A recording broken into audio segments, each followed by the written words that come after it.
আসসালামু আলাইকুম।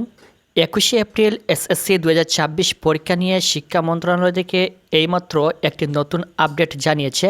The daily campus বাংলাদেশের একটি স্বনামধন্য পত্রিকা কিছুক্ষণ পূর্বে এই নিউজটা প্রকাশ করেছে, যেখানে বলছে 4 ফুট বেঞ্চে একজন, 6 ফুটে 2 জন শিক্ষার্থী বসবেন। অর্থাৎ যে সকল বেঞ্চ 4 ফুট লম্বা রয়েছে সেখানে একজন, এবং যে সকল বেঞ্চ 6 ফুট লম্বা রয়েছে সেখানে 2 জন করে শিক্ষার্থী বসানো হবে তোমাদের এসএসসি 26 পরীক্ষায়। এখান থেকে আমরা একটু বিস্তারিত দেখি। 2026 সালের পরীক্ষা সংক্রান্ত সকল আপডেট সবার আগে পাওয়ার জন্য চ্যানেলটি অবশ্যই সাবস্ক্রাইব করে রাখবেন। আসন্ন এসএসসি পরীক্ষাকে সুষ্ঠু ও নকলমুক্ত পরিবেশে সম্পন্ন করতে বেঞ্চ অনুযায়ী আসন বিন্যাস নির্ধারণ করা সহ 31টি নির্দেশনা দিয়েছে ঢাকা মাধ্যমিক ও উচ্চ মাধ্যমিক শিক্ষা বোর্ড। বৃহস্পতিবার ঢাকা শিক্ষা বোর্ডের পরীক্ষা নিয়ন্ত্রক প্রফেসর এস.এম. কামাল উদ্দিন হায়দার সই করা এক বিজ্ঞপ্তিতে এসব নির্দেশনা দেওয়া হয়। নির্দেশনা বলা হয় 5 থেকে 6 ফুট দৈর্ঘ্যের বেঞ্চে সর্বোচ্চ 2 জন এবং 4 ফুটের দৈর্ঘ্যের বেঞ্চে একজন শিক্ষার্থী বসতে পারবে। এর পাশাপাশি পরীক্ষার হলে প্রতি 20 জন পরীক্ষার্থীর জন্য একজন কক্ষ পরিদর্শক নিয়োগ এবং প্রতিটি কক্ষে ন্যূনতম 2 জন পরিদর্শক রাখা বাধ্যতামূলক করা হয়েছে। পরীক্ষা শুরুর 30 মিনিট আগে পরীক্ষার্থীদের কেন্দ্রে প্রবেশ নিশ্চিত করতে হবে। এরপর কেউ দেরিতে এলে বিশেষ বিবেচনায় প্রবেশের সুযোগ দেওয়া যাবে, তবে তার তথ্য রেজিস্টারে লিখে রাখতে হবে। এতে বলা হয়, অনিয়মিত ও মনোনয়ন পরীক্ষার্থীরা 2025 সালের সিলেবাস অনুযায়ী প্রণীত প্রশ্নপত্রে এবং নিয়মিত পরীক্ষার্থীরা 2026 সালের সিলেবাস অনুযায়ী পরীক্ষায় অংশ নেবে।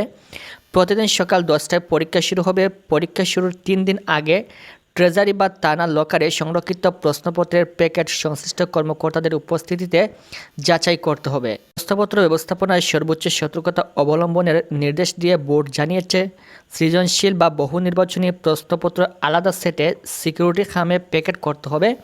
খামের উপর পরীক্ষার তারিখ, বিষয় কোড এবং সেট কোড স্পষ্টভাবে উল্লেখ করতে হবে। পরীক্ষার্থীর নির্ধারিত সেট কোড নিশ্চিত হয়েই কেবল প্রশ্নপত্র খোলা যাবে। অন্য সেট ব্যবহার করলে সংশ্লিষ্টদের বিরুদ্ধে বিভাগীয় শাস্তিমূলক ব্যবস্থা নেওয়া হবে।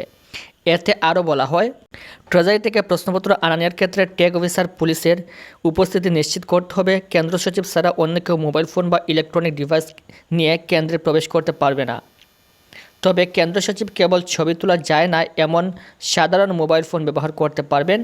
নকল প্রতিরোধে কেন্দ্রের প্রবেশপথে পোস্টার লাগানো, সিসি ক্যামেরা স্থাপন এবং পরীক্ষা শুরুর আগে কেন্দ্রের বাইরে জটিলতা এড়াতে কার্যকর ব্যবস্থা নিতে বলা হয়েছে। এমনকি পরীক্ষা চলাকালে কেন্দ্রের টয়লেট তল্লাশির নির্দেশও দেওয়া হয়েছে। প্রবেশপত্র বিতরণ ও উত্তরপত্র ব্যবস্থাপনায় বলা হয়েছে, কেন্দ্র সচিবের পরীক্ষা শুরুর অন্তত 10 মিনিট আগে বিদ্যালয় প্রধানদের কাছে প্রবেশপত্র হস্তান্তর নিশ্চিত করতে হবে। পরীক্ষার্থীর প্রবেশপত্রে কোনো ত্রুটি থাকলে তা 5 কর্মদিবসের মধ্যে সংশোধন করতে হবে। এছাড়া ত্রুটিপূর্ণ উত্তরপত্র সরবরাহ করা যাবে না এবং বোর্ড অনুমোদিত ক্যালকুলেটর ছাড়া অন্য কোনো ইলেকট্রনিক্স ডিভাইস ব্যবহার করা নিষিদ্ধ। এতে আরও বলা হয়, পরীক্ষা শেষে উত্তরপত্র বিষয়ভিত্তিক আলাদা প্যাকেটে সিলগালা করে বোর্ডে জমা দিতে হবে। পুরাতন ও নতুন সিলেবাসের উত্তরপত্র কোনো অবস্থাতেই একত্রে প্যাকেট করা যাবে না। ইংরেজি ভার্সনের পরীক্ষার জন্য পৃথক প্রশ্নপত্র ও উত্তরপত্রের ব্যবস্থা রাখতে হবে। এছাড়া পরীক্ষা চলাকালে সংশ্লিষ্ট বিদ্যালয়ে নিয়মিত ক্লাস বন্ধ থাকবে, তবে যেসব দিন পরীক্ষা থাকবে না সেদিন শ্রেণী কার্যক্রম চালানো যাবে। আশা করি বুঝতে পেরেছ। এই হচ্ছে 2026 সালের এসএসসি পরীক্ষা নিয়ে নতুন আপডেট।